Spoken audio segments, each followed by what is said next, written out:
नमस्कार। इस दिल से के एपिसोड में हम चर्चा करेंगे स्पेशल इंटेंसिव रिवीजन। इसका क्या मतलब है?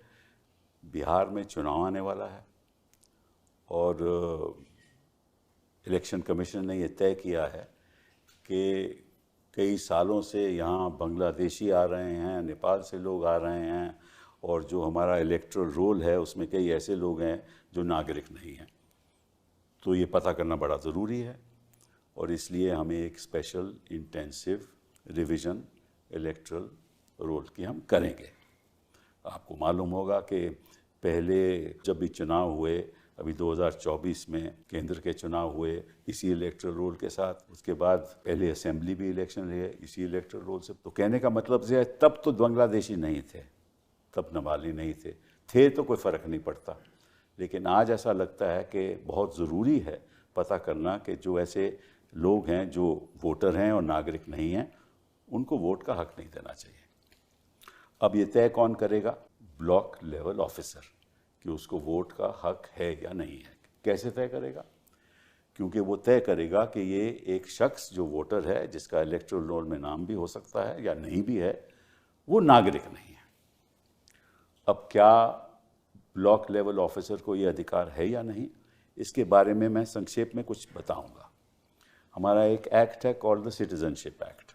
उस सिटीजनशिप एक्ट के अंतर्गत जो भी 1950 के बाद पैदा हुआ है वो इस देश का नागरिक है। और अगर कोई भी 1987 से लेकर 2003 तक पैदा हुआ है और उसके एक माँ या बाप नागरिक हैं देश के, तो वो भी नागरिक है। और अगर कोई 2004 के बाद पैदा हुआ है और उसके माता या पिता नागरिक हैं, लेकिन माता या पिता, अगर माता नागरिक है तो पिता अगर इलीगल इमिग्रेंट नहीं है तो वो भी एक नागरिक है। अब ये तो सिटीजन एक्ट में लिखा हुआ है। अब जो नागरिक होता है उसका जो दर्जा है वो कौन देता है? केंद्र सरकार, हमारी स्टेट, कोई राज्य सरकार तो नहीं देती। मैं नागरिक हूँ या कोई और नागरिक है, वो केंद्र सरकार तय करेगी। और केंद्र सरकार नागरिक का दर्जा भी देती है और नागरिक का दर्जा वापस भी ले सकती है। कैसे? अगर मैं हिंदुस्तान का नागरिक हूँ और मैं किसी और देश का नागरिक बन जाऊँ तो निश्चित रूप से मुझे अपनी नागरिकता रद्द करनी होगी। वो सरकार करती है, वो स्टेट करती है। तो स्टेट नागरिकता देती भी है और वापस लेती भी है। क्या ये हक जो केंद्र सरकार को है, स्टेट को है, क्या ये हक एक नागरिक जो इलेक्टोरल रोल में उसका नाम शामिल है, जो नहीं भी शामिल है, क्या ये हक एक BLO ले सकता है? ये एक मामला है। दूसरा कि इतनी जल्दबाजी क्यों? अब बिहार का चुनाव तो नवंबर में होगा ही होगा, उससे पहले होना पड़ेगा और उससे पहले एक नोटिफिकेशन इशू होगी। और जैसे ही नोटिफिकेशन इशू हो जाए तो निश्चित रूप से कोई कोर्ट जा ही नहीं सकता। तो इतनी जल्दबाजी क्यों बिहार के लिए? और तीसरी बात है कि ये जो एक नीति बनाई हुई है जिसके अंतर्गत लोगों को इन्यूमरेशन फॉर्म भरने हैं, उसमें कैसे भरेंगे, ये भी एक बहुत बड़ा मामला है, क्योंकि लोगों को मालूम ही नहीं है कि क्या फॉर्म में क्या भरना है, क्या नहीं भरना। तो चुनाव आयोग कहता है कि एक फॉर्म होगा, उस फॉर्म को आपको भरना होगा। और अगर 2003 में आपका इलेक्टोरल रोल में आपका नाम है, फॉर्म फिर भी आपको भरना है। और अगर आपका नाम नहीं है तो फॉर्म भरना है और फॉर्म भर के उसमें बताना है कि आपके पास बर्थ सर्टिफिकेट है या नहीं। चाहे आपके पास आधार कार्ड हो, आपके पास राशन कार्ड हो, आपके पास एपिक कार्ड हो जो इलेक्शन कमीशन देती है, उसका कोई महत्व नहीं है। तो ये सब बातों पे हम चर्चा करेंगे दो ऐसे लोगों से जो जानते हैं।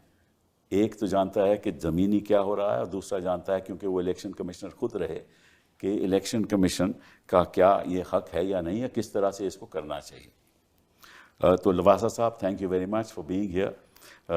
लवासा साहब, आपने MPhil मद्रास से किया, MBA साउथ ऑस्ट्रेलियन यूनिवर्सिटी से किया, 1980 के आप IAS के बैच हो, आप केंद्र सरकार में सचिव रह चुके हो, एनवायरनमेंट मिनिस्ट्री में, सिविल एविएशन में फिनेंस सेक्रेटरी रह चुके हो।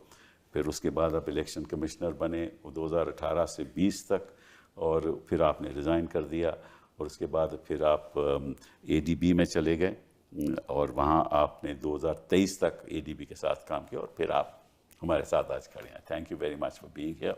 योगेंद्र जी, आपका क्या मतलब, क्या आप तो मतलब कि सेफोलॉजिस्ट भी हो, पॉलिटिकल साइंटिस्ट भी हो, सबसे अच्छी बात है आप JNU से पढ़े हुए हो, और 2004 से लेकर 2016 तक आप senior fellow of centre for studies of development society के सीनियर फेलो रहे, और आपने NCERT में जो किताबें लिखी गई उसमें भी आपका बड़ा योगदान रहा। फिर आपने तय किया कि अब पॉलिटिक्स तो करना चाहिए क्योंकि देश में सुधार लाना चाहिए ना, तो आपने ज्वाइन कर लिया। फिर आप जरा नाराज़ हो गए, फिर आपने छोड़ दिया। उसके बाद अब अपना स्वराज इंडिया, स्वराज अभियान चला रहे हो। आपने बहुत खूब लड़ाई लड़ी हमारे कृषि के क्षेत्र में, जब आपने एग्रीकल्चरलिस्ट का साथ दिया, और आप रोज़ाना लिखते भी रहते हैं, हम पढ़ते भी रहते हैं, और आपको ख़ास तौर पे काफ़ी जानकारी है बिहार के बारे में। तो thank you very much for being here. Lavasa साहब, आपसे शुरू करता हूँ मैं कि ये क्यों हो रहा है, ये इलेक्शन कमीशन क्यों कर रही है? देखिए, इलेक्शन कमीशन का इख्तियार है कि वो इलेक्टरल रोल रिवीजन करती हैं। अलग अलग किस्म के रोल्स रिवाइज होते हैं। बट स्पेशल जी, ऐसा कोई रिवीजन है, कोई प्रावधान है? नहीं, ये नॉमेनक्लेचर आपको एक्ट में, रेगुलेशन में नहीं मिलेगा। स्पेशल इंटेंसिव रिवीजन, लेकिन इंटेंसिव रिवीजन, समरी रिवीजन ये होते रहते हैं, और इनफैक्ट मैंडेटरी भी है कि जब किसी स्टेट में या चुनाव होने वाला है तो उसके पहले वो करते हैं। और ये आज से नहीं, ये हमेशा से एक प्रणाली चली आ रही है। जो इंटेंसिव रिवीजन वाली आपने बात कही है, जैसे बिहार में इलेक्शन कमीशन के ऑर्डर खुद कहता है कि पिछला जो इंटेंसिव रिवीजन था वो 2003 में हुआ था, और ऐसा माना गया है इलेक्शन कमीशन में कि धीरे धीरे जैसे कंप्यूटराइजेशन ऑफ रिकॉर्ड हुआ, डिजिटाइजेशन ऑफ रिकॉर्ड्स हुआ, तो बार बार इस इलेक्टोरल रोल को रिवाइज करने की ज़रूरत भी है या नहीं, इसके ऊपर भी विचार कई बार इलेक्शन कमीशन में हुआ है।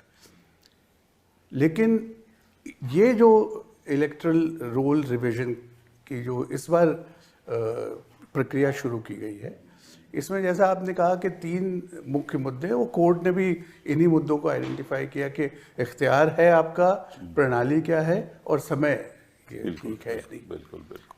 तो इसमें देखिए, जो नागरिकता का मुद्दा आपने उठाया है, तो अब फॉर्चुनेटली या अनफॉर्चुनेटली हमारे देश में सिटीजनशिप एक्ट के तहत कोई एक सिंगल डॉक्यूमेंट किसी सिटीजन को नहीं दिया जाता। करेक्ट वो है, लेकिन ये बात आज की नहीं है, ये बात शुरू से यही सिस्टम है। और आर्टिकल 326 भी कॉन्स्टिट्यूशन में था, जिसमें कहा था कि भारत का नागरिक ही वोट दे सकता है, बशर्ते कि वो 18 साल का हो और किसी और वजह से। नागरिकता तय कौन करता है? This is the point. तो in the absence of any particular document given by the government, election commission शुरू से 1950 से जब से इलेक्टोरल रोल बनाना शुरू किया, वो आर्टिकल 326 को भी पूरा करते हैं, और ये भी अपने आप को तसल्ली करते हैं कि भाई कोई गलत या इनएलिजिबल शख्स इसमें ना आए। उन्होंने अपनी एक प्रणाली बना रखी है, जिसके तहत शुरू में 18 करोड़ वोटर्स थे, आज 99 करोड़ वोटर्स हो गए। तो ये जो नया सिस्टम इस बार शुरू किया है, ये अनप्रेसिडेंटेड है। अच्छा, अनप्रेसिडेंटेड क्यों? इस वजह से क्योंकि जो नागरिकता का प्रमाण देने वाली बात है, ये पहले किसी रोल में नहीं मांगी गई।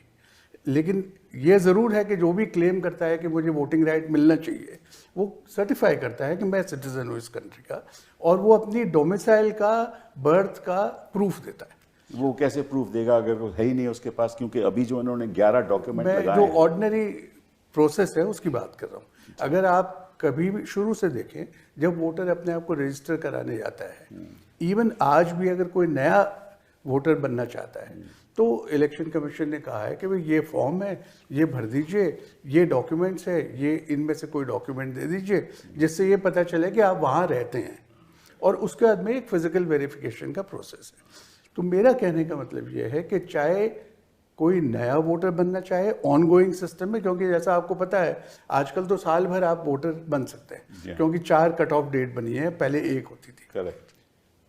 तो चाहे नॉर्मल कोर्स में, चाहे आप रिवीजन के टाइम पे, किसी भी तरह से आप अगर वोटर लिस्ट में आना चाहते हैं इलेक्टोरल रोल में, प्रक्रिया वही है। तो ये जो सिटीजनशिप वाली बात है, ये एक नई बात है और इसी से काफ़ी विवाद शुरू हुआ है, क्योंकि सवाल ये है कि जो डॉक्यूमेंट्स आप अभी ले रहे हैं उनसे भी आप नागरिकता कैसे डिटर्मिन करेंगे। और जो ऑर्डर में 24 जून के ऑर्डर में इलेक्शन कमीशन ने ये कहा कि जिनका नाम 2003 की वोटर्स लिस्ट में आ गया, उनका presumption of eligibility and presumption of citizenship है।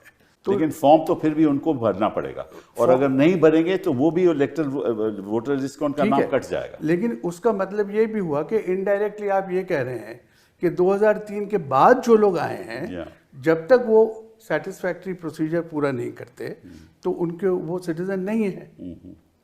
तो this is what has created all the controversy. Yogendra, ये बताओ कि अगर ब्लॉक लेवल ऑफिसर चाहे कि और कहे किसी मतदाता को कि भैया आप अभी वोटर लिस्ट में नहीं हो, लेकिन आप हिंदुस्तान के नागरिक नहीं हो, तो उसको प्रूव करना पड़ेगा ना। आप इजाज़त दें तो मैं लवासा साहब की बात में थोड़ा ऐड करते हुए शुरू करूंगा। लवासा साहब ने कहा अनप्रेसिडेंटेड है, अभूतपूर्व है। 3 मायने में अभूतपूर्व है। देखिए, पढ़ के इसलिए कि हमारे ऑडियंस को जरा समझ आ जाए। पहले जब मैंने अखबार में पढ़ा मुझे भी लगा ठीक है यार, रिवाइज कर रहे हैं, थोड़ा ज़्यादा सघन तरीके से रिवाइज कर रहे हैं, अच्छी बात है, फ़ायदा ही होगा, इत्यादि इत्यादि। फिर जब मैंने ऑर्डर देखा तो मेरा माथा ठनका। नंबर 1, ये रिवीजन नहीं है, ये कोरे कागज पर नए सिरे से वोटर लिस्ट बन रही है। ऐसा कभी नहीं हुआ, 2003 में भी नहीं हुआ।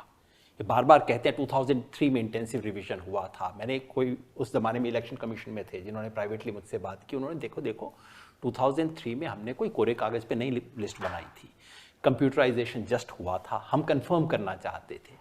तो हमने बीएलओ नहीं होते थे उस ज़माने में, हमने ऑफिशियल्स को भेजा कि तुम कंप्यूटराइज प्रिंट आउट लेके जाओ, नीचे वाली लाइन खाली होगी, चेक करके दोबारा नोट कर लो, कोई मिस्टेक तो नहीं है। कोरे कागज़ पे नहीं लिखा गया था।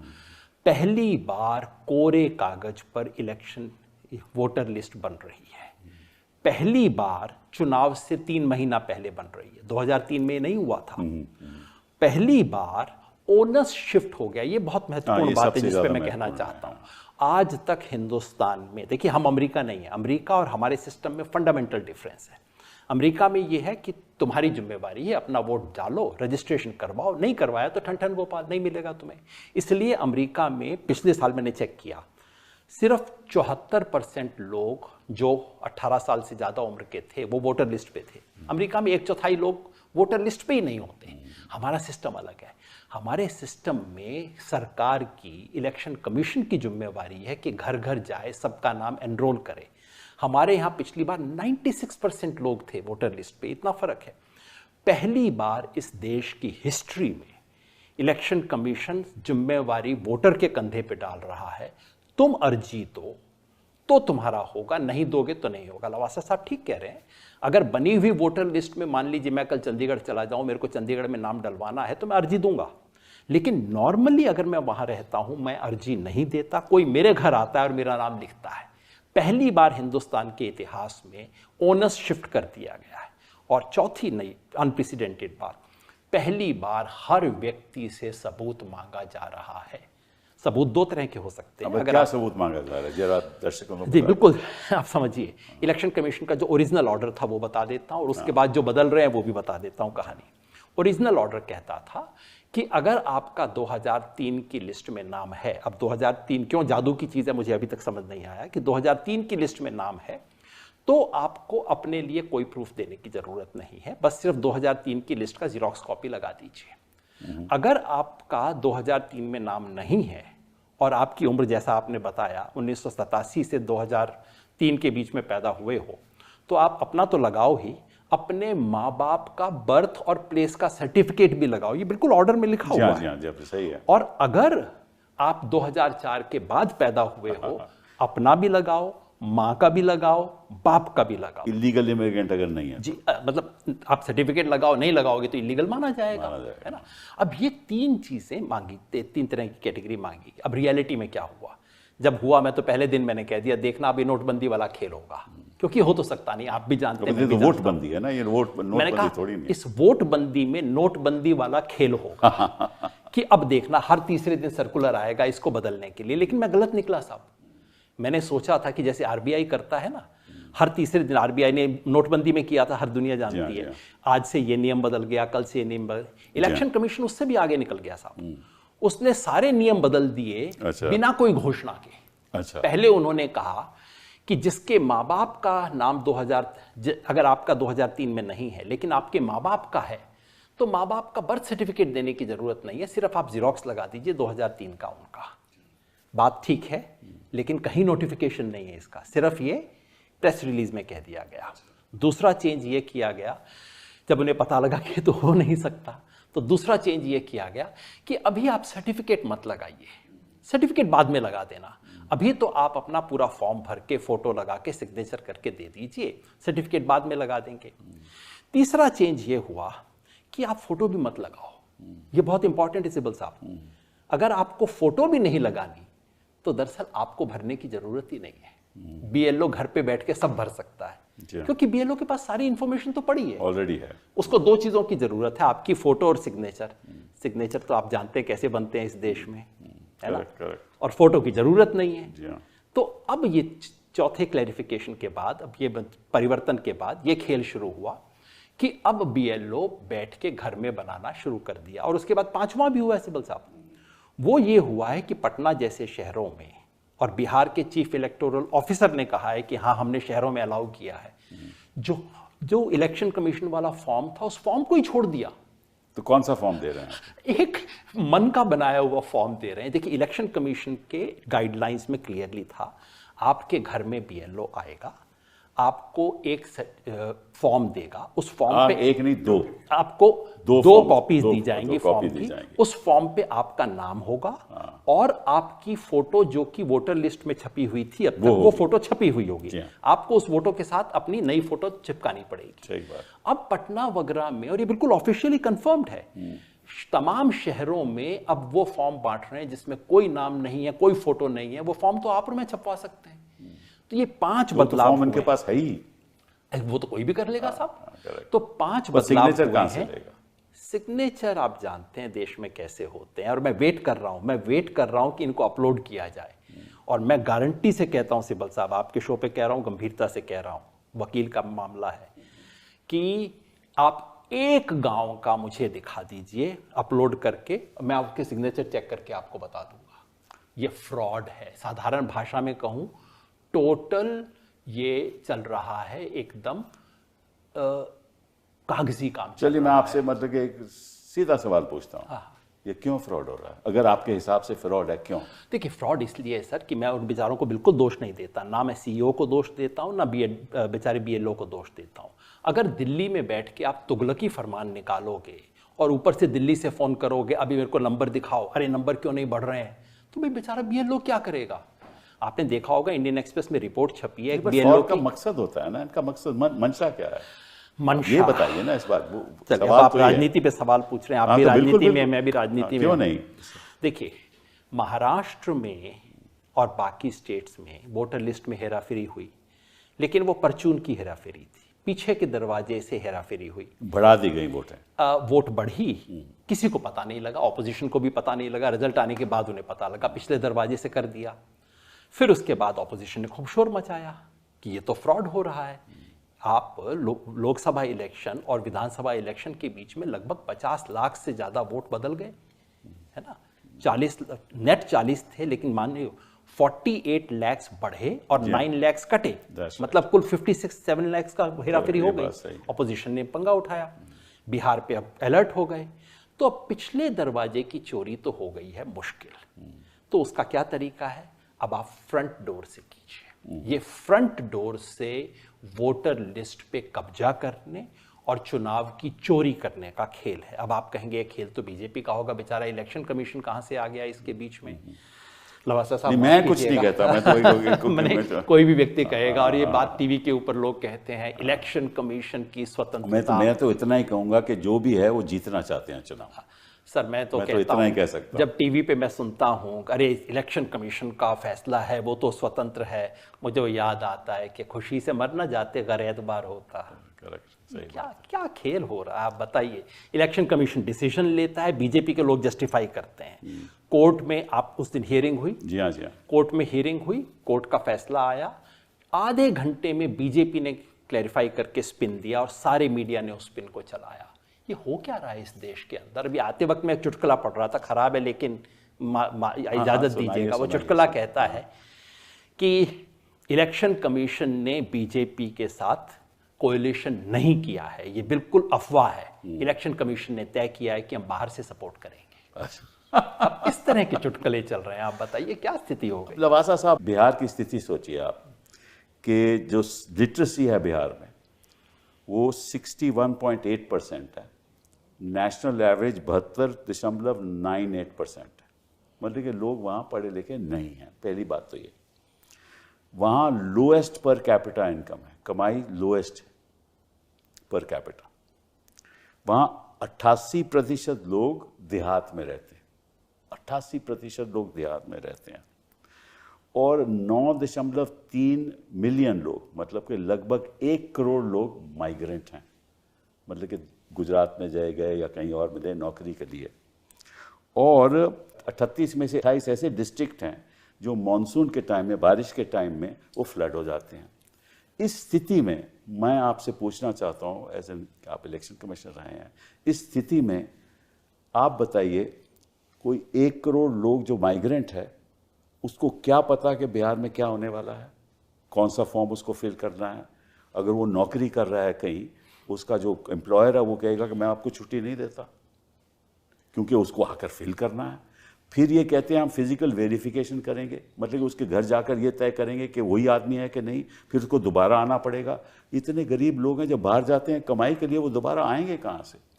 जो फ्लड हो रहे हैं वहाँ लोग कहाँ से ये दस्तावेज देंगे?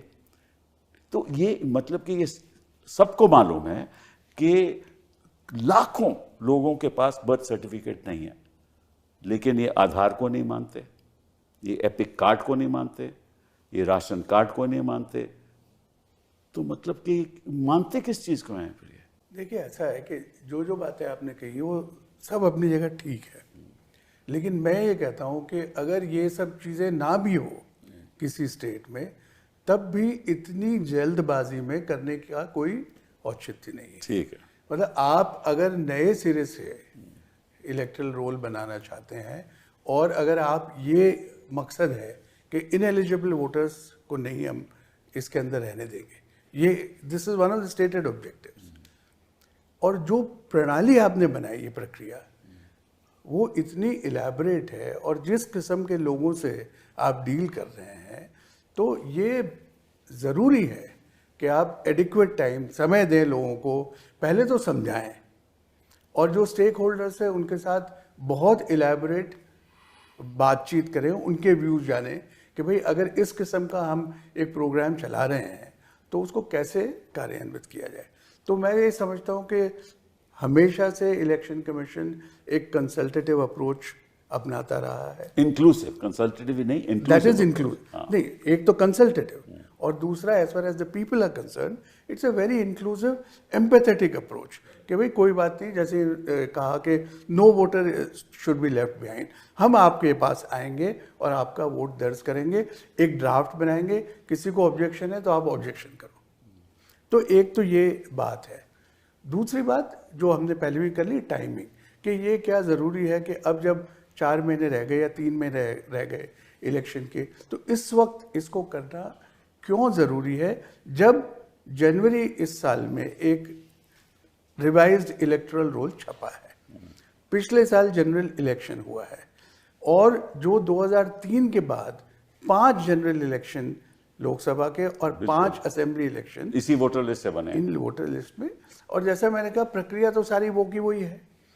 तो ये कंसल्टेटिव अगर अप्रोच हो, जैसे आप पूरे देश में करना चाहते हैं, करिए बात, दीजिए टाइम लोगों को, समझाइए सबको अच्छी तरह। होगा कैसे? आप करना भी चाहें, मैं सच में आपको सीधा सवाल पूछना चाहता हूँ, अगर इलेक्शन कमीशन चाहता भी है वो कैसे प्रूव करेंगे कि ये नागरिक नहीं है जब तक उनके पास दस्तावेज नहीं होंगे? आप चाहें भी, सारे देश में करवाना चाहें, मैं कहता हूं कि साहब मैं यहाँ पैदा हुआ, मेरे पास बर्थ सर्टिफिकेट नहीं है, लेकिन मैं यहाँ पैदा हुआ, लेकिन वो कहेंगे साहब बट आप तो बांग्लादेश से आए, तो अगर कहेंगे बांग्लादेश से आए तो उनको बताना पड़ेगा ना कैसे बांग्लादेश से। मैं आपसे यही अर्ज कर रहा हूँ कि ये ऐसा एक पहले भी तो राष्ट्रीय स्तर पे कैसे करेंगे? असम में ये प्रक्रिया चल चुकी है, जी हाँ। वहां पे एक डी लिस्ट बनाई गई थी डाउटफुल वोटर्स की, तो उस वक्त भी यही हुआ था कि जिसके ऊपर भी थोड़ा संशय है, आपको संदेह है, उसका नाम डाउटफुल वोटर लिस्ट में चला जाएगा। तो उसका दो कॉन्सिक्वेंस हुए, एक तो यह होगा कि इमीडिएटली वोट नहीं दे सकता, जिसका नाम डी लिस्ट में आ गया वो वोट नहीं दे सकता। और उसके बाद जो एक्ट के तहत जो स्टेट ने एक मशीनरी बनाई है वो एडजुडिकेट करेगी कि भाई आपकी नागरिकता, तो सालों साल लग जाते हैं। नहीं लग जाते हैं, आज तक पता ही नहीं है कि कितने लोगों का एडजुडिकेशन हुआ है। और उसके बाद भी इनकंक्लूसिव है। तो अभी भी मुझे नहीं लगता कि पब्लिक डोमेन में ये इंफॉर्मेशन अवेलेबल है कि इतने लोग डी लिस्ट में आए थे और इतने लोगों का फैसला हो चुका है, इतने लोग वापस एडमिट किए जा चुके हैं। सो मेरा कहने का मतलब ये है कि अगर आप डाउट के बेसिस पे किसी को निकालते हैं तो वो है आपका इख्तियार, because even in the existing rules and regulations अगर कोई ऑब्जेक्शन करता है कि भाई ये इसकी नागरिकता वैध नहीं है, तो पहले तो वो प्रूफ देगा, पहले तो वो प्रूफ देगा। बिल्कुल। और अगर जो भी ईआरओ है उसको लगता है कि हाँ भाई ये जो डॉक्यूमेंट दिया गया है ये वाकई सस्पिशन रेज करता है, तो वो उसको रेफर कर देगा एमएचओ को कि भाई आप डिसाइड करो, बिकॉज इलेक्शन कमीशन नहीं डिसाइड करता। तो इतनी जल्दी डिसाइड कैसे होगा, क्योंकि वो तो केंद्र सरकार करने पड़ेगा। मैं वही अर्ज कर रहा हूँ। आप ये देखिए कि जब इलेक्शंस के टाइम पे जो आप नॉमिनेशन फॉर्म भरते हैं कैंडिडेट्स, या जो इनकम टैक्स रिटर्न या जो भी कुछ दस्तावेज देते हैं, the returning officer does not adjudicate on the veracity of that. That's correct. वो कहता है भाई ठीक है आपने डॉक्यूमेंट दिया है, we rely on you, anybody wants to object can file objections, उसके बाद हियरिंग होती है। जो ये एक प्रिजम्पशन अटैच होता है हमेशा कि भाई आप कर रहे हो, आप अपनी जिम्मेदारी पे कर रहे हो, और ख़ास तौर से नागरिकता का इशू जिसके अंदर कोई है ही नहीं डॉक्यूमेंट। जी हाँ, जी हाँ। तो वो मैं क्या दूंगा आपको डॉक्यूमेंट? जितने भी बाकी डॉक्यूमेंट है ये आपका रेसिडेंस या डेट ऑफ बर्थ दिखा सकते हैं, डोमिसाइल दिखा सकते हैं। जी हाँ, बट डेट ऑफ बर्थ तो निकाल सकते हैं, लेकिन प्रूफ कैसे करोगे? सर्टिफिकेट कहाँ से लाओगे? नहीं, मैं वही कह रहा हूँ ना, नहीं है लोगों के पास, और वो जो डेटा कई जगह छप भी चुका है। और फैक्ट भी ये है कि registration of deaths and birth, अच्छा बाय द वे मैं आपको एक चीज़ और बताता हूँ कि जो एग्जिस्टिंग सिस्टम है इलेक्शंस का और वोटर्स का, अगर registrar of deaths and births आपको ये एंटर कर लेता है कि भाई ये वोटर मर गया है, तब भी ईआरओ उसका नाम ऑटोमेटिकली नहीं काट सकता, क्योंकि जो सिस्टम है वो ये है कि चलो ठीक है भाई आपने बता दिया कि इसकी डेथ हो गई, लेकिन मैं तो नोटिस दूंगा। करेक्ट, सही मैं नोटिस दूंगा और मैं अपनी प्रक्रिया पूरी करूंगा, तब जाके आपका नाम डिलीट करूंगा। तो सिस्टम पूरा ऐसा बना हुआ है कि डिलीशन मुश्किल हो।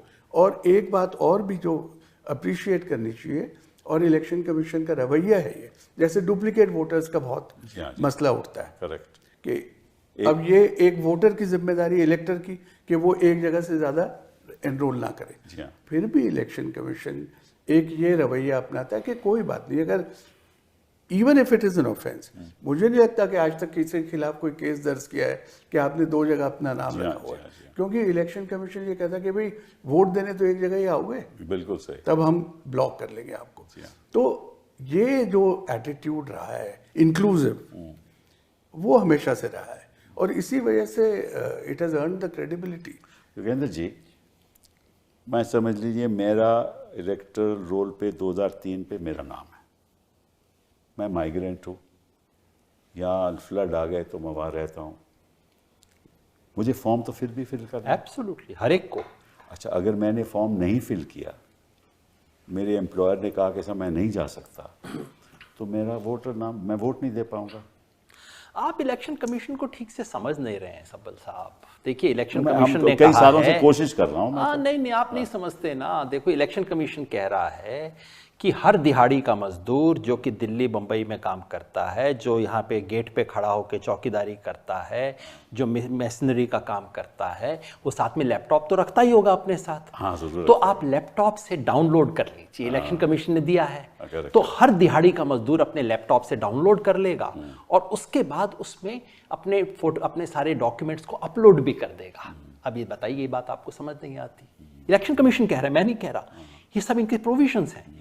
आप ये किस दुनिया में रहते हैं ये लोग? मुझे भारत हो चुका है, आप किस दुनिया में रह रहे हो? जी, मेरे तो सब, आपने बताया बिहार में आधे से ज्यादा जिलों में बाढ़ आती है और बिहार की बाढ़ का इन दिल्ली वालों को समझ है कि बिहार की बाढ़ का मतलब क्या होता है? आपके घर पे पानी नहीं बहता, गांव के गांव चले जाते हैं। बिल्कुल, बिल्कुल। उस बिहार में आप बारिश के मौसम में 1 महीने में चमत्कार करवाना चाहते हो? मैं तो हैरान हूँ चिब्बल साहब। और ये जो चुनाव आयोग के कंसल्टेटिव, हमारे नए चुनाव आयुक्त आए, उन्होंने कहा साहब आई बिलीव इन कंसल्टेशन, और उन्होंने लिस्ट जारी कर दी कि हमने 4000 कंसल्टेशन कर लिए हैं। अगर आपको उसमें नहीं बुलाया तो आपकी कमजोरी है। 4000 कंसल्टेशन हो चुके हैं इस देश में। और उसके बाद पार्टी के लीडर्स से, टॉप लीडर्स से 1-to-1 उन्होंने मुलाकात भी की। ये सब मई के महीने के एंड तक हो गया। एक भी कंसल्टेशन में इतने बड़े विचार का जिक्र भी नहीं हुआ कि पूरे देश में हमें वोटर लिस्ट को इंटेंसिवली रिवाइज करना है। हमारे मुख्य चुनाव आयुक्त साहब ने 30 मई को, यानी कि जस्ट 24 दिन पहले, एक मीडिया में खबर है कि वो इस देश के चुनाव में बेहतरीन रिफॉर्म करने वाले हैं और 21 नए इनिशिएटिव लेने वाले हैं, 21। उस 21 की लिस्ट में इसका जिक्र नहीं है। तो मतलब मुझे तो पता नहीं था, बिहार वालों को तो पता नहीं था, खुद इलेक्शन कमीशन को नहीं पता था, चीफ इलेक्शन कमिश्नर को नहीं पता था 30 मई तक। तो 30 मई और 24 जून के बीच में ऐसा क्या हो गया कि अचानक आपको पूरे देश की वोटर लिस्ट को हमें बिल्कुल नए सिरे से लिखना है, इसका इल्हाम हो गया। वोटर लिस्ट में कई प्रॉब्लम्स हैं, बिल्कुल ठीक करनी चाहिए। और अगर मान लीजिए चुनाव आयोग को लग रहा था कि बिहार में कोई विशेष प्रॉब्लम है, हालांकि चुनाव आयोग का ऑर्डर ये कतई नहीं कहता कि बिहार में कोई प्रॉब्लम है। वो कहता है पूरे देश में माइग्रेशन होता है, पूरे देश में लोग इधर से उधर जाते हैं। तो पॉलिटिकल पार्टी का है ना। जी, एग्जैक्टली। तो अगर आपको लग रहा था कि भाई बिहार में अभी भी, हम जनवरी में हमने बैठ के किया है, जनवरी में आपने खुद इलेक्शन कमीशन ने जनवरी में लिस्ट निकाली है, चलिए आपको भरोसा नहीं अपनी लिस्ट पे, आपको लग रहा है इन 3 जिलों में एक्स्ट्रा प्रॉब्लम हो सकती है। Special revision is meant exactly for that. Election commission कह सकता है कि 3 जिलों में, 5 तहसीलों में हम स्पेशल वो करवाएंगे, नहीं। आपके पास ये पावर है कि आप कंस्टिट्यूएंसी और आप 10 गांव का करवा सकते हैं। आप कह सकते हैं नेपाल के साथ लगे हुए सब इलाकों का करें, क्योंकि बिहार में फॉरेनर का इशू बांग्लादेश का नहीं है, वो नेपाल का इशू है। खैर, ये सब कर सकते हैं। बांग्लादेश किसी और तरीके से बितवा सकते हैं। पर जो वो मन में, एक्चुअली हिंदी में कहावत है साहब, सावन के अंधे को हरा ही हरा नजर आता है। तो ये आजकल वाले जो है, इन्हें भी हरा ही हरा दिखता है सब तरफ, पता नहीं किस मौसम में हुए थे। तो अगर इलेक्शन कमीशन चाहता, उसके पास सारी पावर्स थी जून के महीने में कि ठीक है हम एक और रिवीजन करवाते हैं। ये नए सिरे से वोटर लिस्ट बनाने की कहां से जरूरत पड़ी, कोई मुझे ये समझा। तो आप समझते हो this is a special irresponsible revision? That's a good name, that's a good name, special irresponsible revision. जी। विद नो रिस्पांसिबिलिटी ये काम हो रहा है। और देखिए सर, आप देखिए सर, 24 तारीख की शाम को दिल्ली से फरमान जारी होता है, 4 हफ्ते में इसको लागू करना है। अगले दिन सुबह से बिहार में शुरू हो जाएगा। जी हाँ। कभी सुना आपने ये? अरे ये तो जर्मनी में ऐसी चीजें हैं। ये सरकार इतनी एफिशिएंट है, आपको अंदाजा नहीं। तो गलती आपकी है कि आप समझ नहीं पा रहे। एग्जैक्टली। क्योंकि एक का बात करते हैं और तुरंत काम शुरू हो जाता है। जी। देखिए, तो 24 तारीख की शाम को यहां से ऑर्डर इशू होता है और 25 तारीख की सुबह तक करोड़ों form, unique curated form print होके पहुंच गए और अगले दिन सुबह तक, और बीएलओ का ट्रेनिंग भी हो गया आधी रात को, है ना, क्योंकि शाम तक तो किसी को नहीं पता था। तो बीएलओ का ट्रेनिंग भी हो गया। इंसिडेंटली बिहार के 1 लाख बीएलओ में से 20,000 आज की तारीख में भी अपॉइंट नहीं हुए, बीएलओ है नहीं, पर बेचारों का ट्रेनिंग भी हो गया, फॉर्म भी छप गए और अगले दिन एक फोटो छप गया कि हाँ जी बिहार में शुरू हो गया। मतलब ये कर क्या रहे हैं, किस अच्छा, देश में रहते हैं? बिहार में लगभग 7.9 करोड़ लोग हैं ना। जी जी जी। उसमें से जो 2003 की वोटर लिस्ट में थे वो लगभग 4.96 हैं, ठीक है ना, करोड़ लोग, ठीक है ना। और उनका नाम वोटर लिस्ट पे था। उनमें से कई की मृत्यु हो गई होगी, कई चले गए होंगे, तो वो तो रिवाइज करते हैं। लेकिन वो जो प्रक्रिया है वो तो चलती रहती है, क्योंकि जनवरी 1 में वोटर लिस्ट बनती है, अगले जनवरी में फिर उसकी रिवीजन होती है। तो रिवीजन 2003 तक आज तक हो रही है। एब्सोल्युटली हो रही है ना। दैट मीन्स सालों साल वो रिवीजन होती है। तो आज के दिन वोटर लिस्ट है वो विद रिवीजन है जी। देखिए तो फिर दिक्कत क्या है? अगर खुद चुनाव आयोग ने वो रिवीजन किया है तो आज दिक्कत क्या है फिर? मतलब अगर ये सवाल उठता है। क्यों लवासा साहब? देखिए, मैं 2-3 और चीजें भी आपसे कहना चाहता हूँ कि अब जैसे लेटेस्ट स्टेटमेंट ये है कि 6 करोड़ 60 लाख के करीब फॉर्म्स जमा हो गए। जी हाँ। लेकिन अभी भी इस चीज की क्लैरिटी नहीं है 2 चीजों की। एक तो यह है कि उसके अंदर इंस्ट्रक्शंस में ये लिखा हुआ है कि BLO विल रिकमेंड। तो रिकमेंड का मतलब रिजेक्शन भी रिकमेंड कर सकता है और अफर्मेटिव रिकमेंडेशन भी सकता है।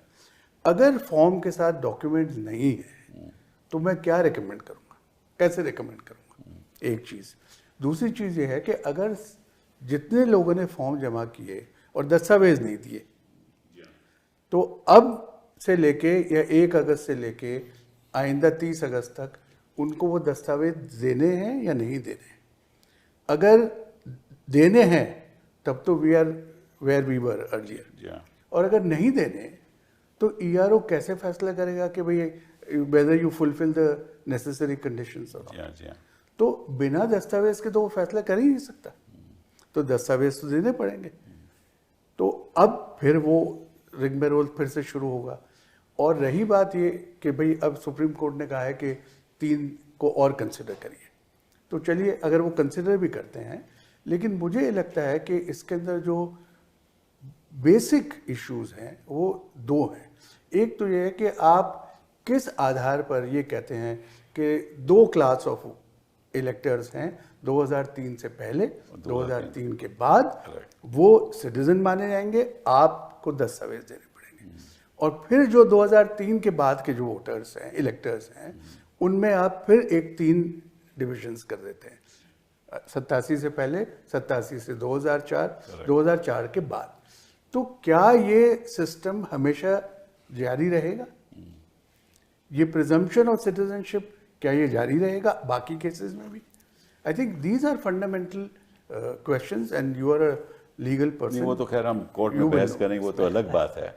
लेकिन आपसे मैं एक और बात पूछना चाहता हूँ कि ये जो दस्तावेज मांग रहे हैं, ये कहते हैं या तो आप अपनी आइडेंटिटी कार्ड दीजिए, पेंशन पेमेंट ऑर्डर, वो तो लगभग 20 लाख लोग हैं सारे बिहार में, सरकारी कर्मचारी के पास होता है, सरकारी कर्मचारी। पेंशनर भी जोड़ फिर दीजिए, कहती है कि आप गवर्नमेंट ऑफ इंडिया का कोई डॉक्यूमेंट दीजिए, जो सर्टिफिकेट दीजिए।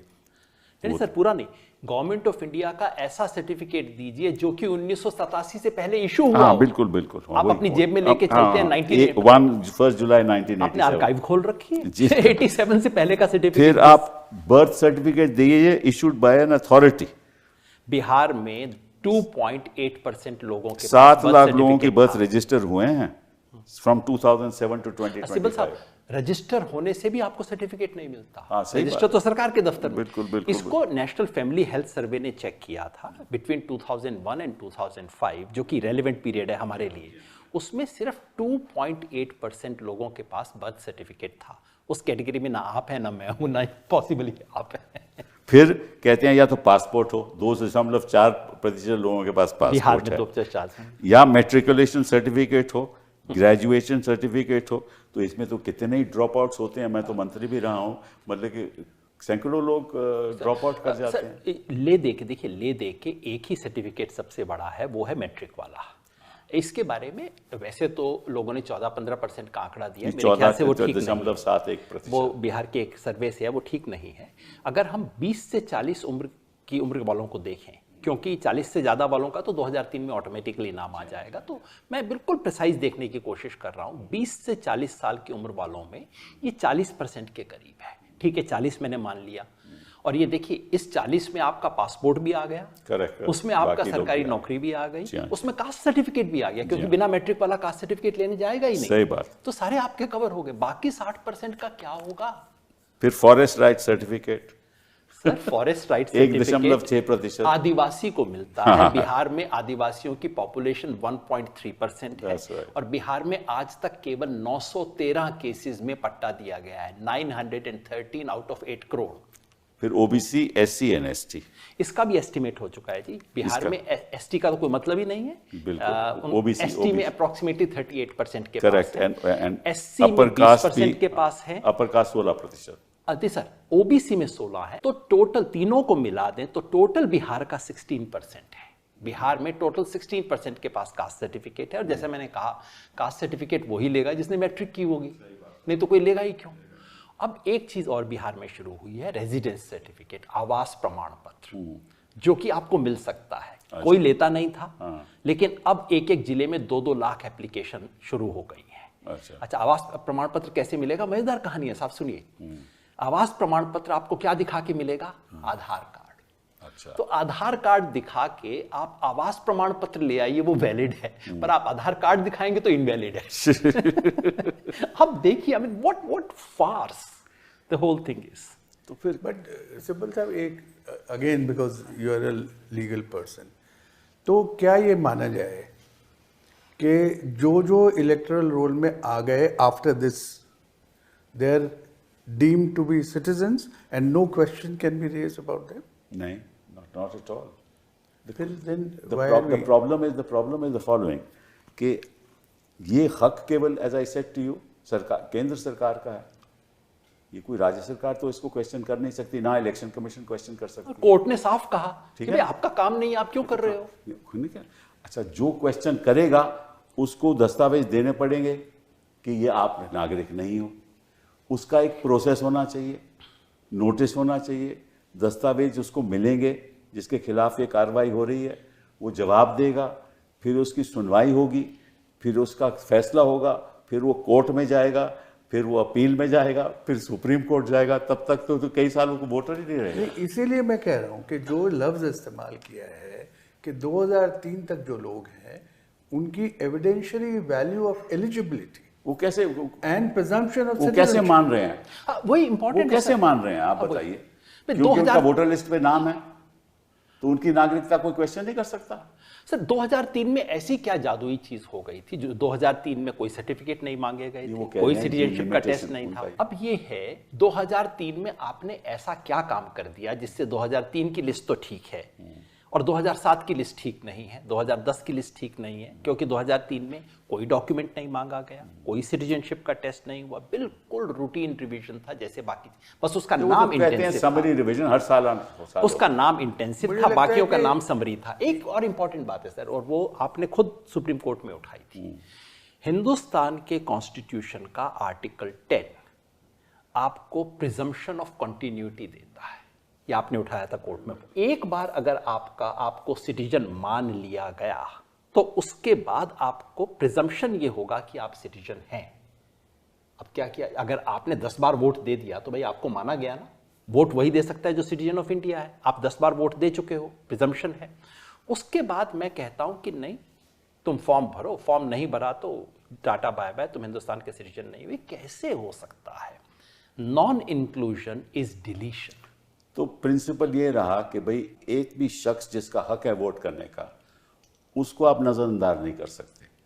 अगर जिसका हक नहीं है वो आप दस्तावेज दे के प्रूव करिए कि उसको हक नहीं है। यही बात जस्टिस बागची ने मुझे तो दरअसल नहीं कही लगता थी। कि कोई भी ये कह रहा है कि नॉन सिटीजन को वोटिंग राइट मिलनी चाहिए। Nobody is कोई saying नहीं कह रहा नहीं मिलने चाहिए, लेकिन इसका मतलब नहीं कि जो सिटीजन है उसके भी वोट आप छीन लो, उसका भी हक छीन लो। जो व्यक्ति 24 जून 2025 को जिसका नाम वोटर लिस्ट में था और अगर उसका नाम 1 अगस्त की ड्राफ्ट इलेक्टोरल रोल्स में नहीं आता तो ये खुल्लम खुल्ला हिंदुस्तान के संविधान का उल्लंघन है। वो नहीं आएगा। आपको उस व्यक्ति को डिलीशन का नोटिस देना पड़ेगा, आपको लंबी कार्रवाई करनी पड़ेगी।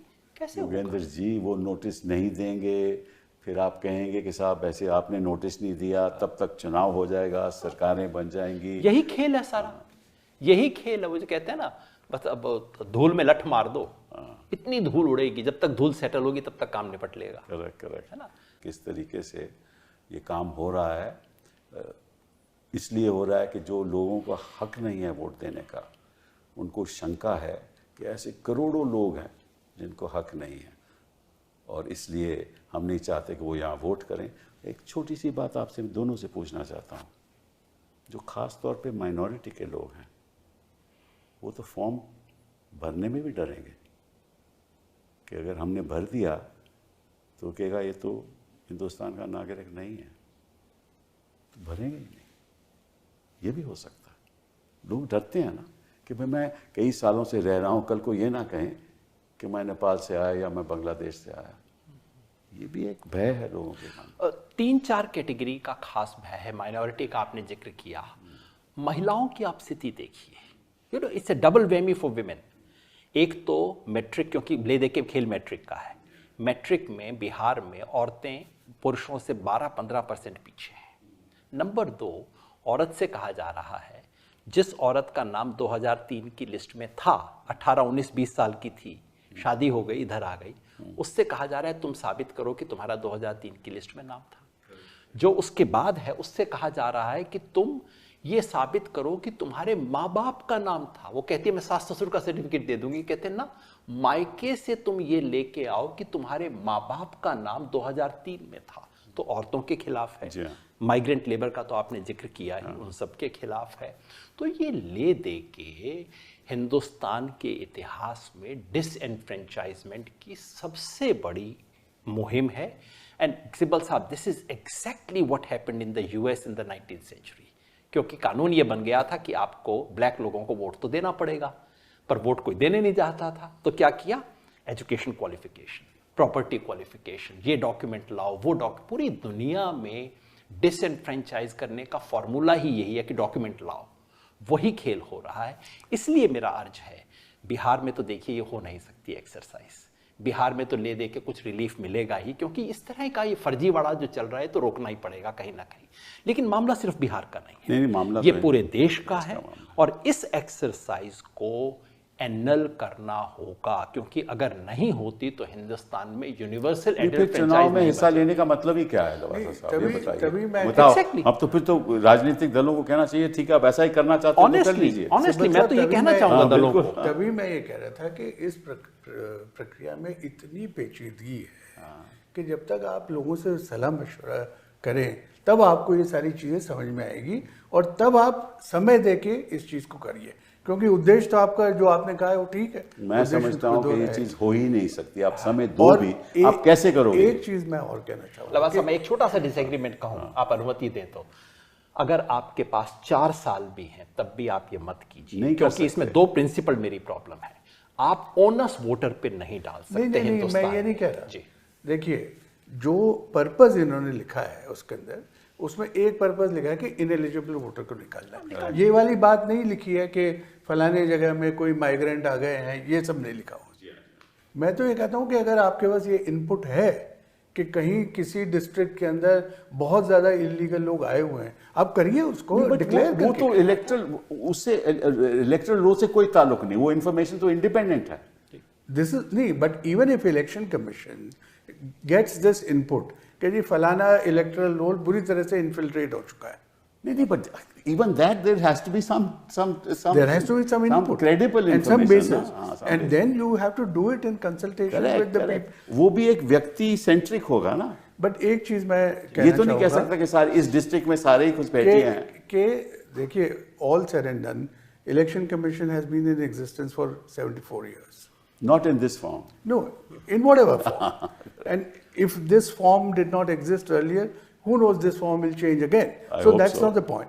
The institution, I think, it has performed very well. Yes. And ये जो हम कह रहे हैं ना, बड़े मुश्किल जो टास्क है वो भी इलेक्शन कमीशन करवाता है with the support of the government machinery. तो उनका ट्रैक रिकॉर्ड जो है वो अच्छा रहा है, और हमको उम्मीद यही करनी चाहिए कि they will adopt an empathetic and practical approach. ये उम्मीद हम इसी पे मैं एक छोटा सा बात कह के ख़त्म करूं अपनी तरफ से। एक ज़माना था लवासा साहब, मैं दुनिया में जाके हिंदुस्तान की इलेक्टोरल प्रोसेस की डंका बजाता था। मैं अमेरिका में जाके मैंने कहा, ये जब फ्लोरिडा वाला हो गया था उनका 2004, जी, हाँ। मैंने कहा भैया जरा हिंदुस्तान आ जाओ, हमारे इलेक्शन कमीशन से कुछ सीख लो। जब 2002 में इलेक्शन कमीशन ने अपनी 50th एनिवर्सरी किया था, बड़ा सेलिब्रेशन, एक्चुअली उन्होंने मुझे बुलाया और कहा कि हम नहीं बताएंगे इलेक्शन कमीशन के बारे में, तुम बताओ। दुनिया भर के इलेक्शन कमिश्नर्स को बुलाया गया था, मैंने उनके सामने बताया था हिंदुस्तान का इलेक्शन कमीशन क्या चीज़ है।